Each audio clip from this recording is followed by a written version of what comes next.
এখন মহামান্য রাষ্ট্রপতি জনাব মোহাম্মদ শাহাবুদ্দিনকে তার মূল্যবান ভাষণ প্রদানের জন্য অনুরোধ জানাচ্ছি।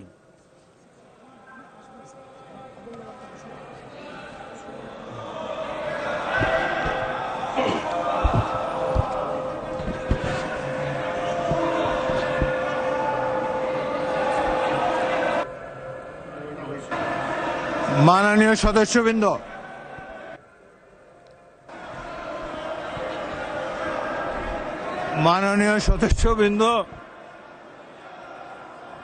অনুগ্রহ করে আমার কথা শোনার চেষ্টা করুন।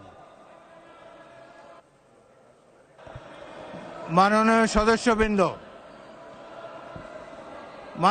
সদস্যবৃন্দ, আমরা মহান জাতীয় সংসদে কার্যপ্রণালী বিধি, সংবিধান এবং রেওয়াজসমূহ অনুসরণ করতে চাই।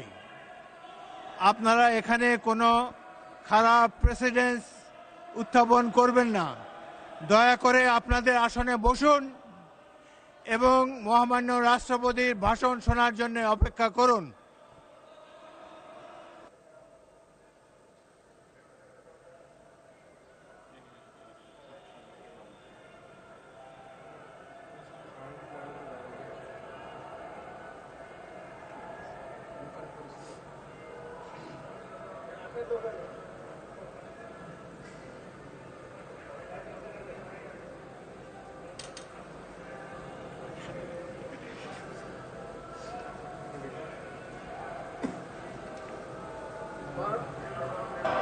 মাননীয় সদস্যবৃন্দ, সংসদের শৃঙ্খলা বজায় রাখুন।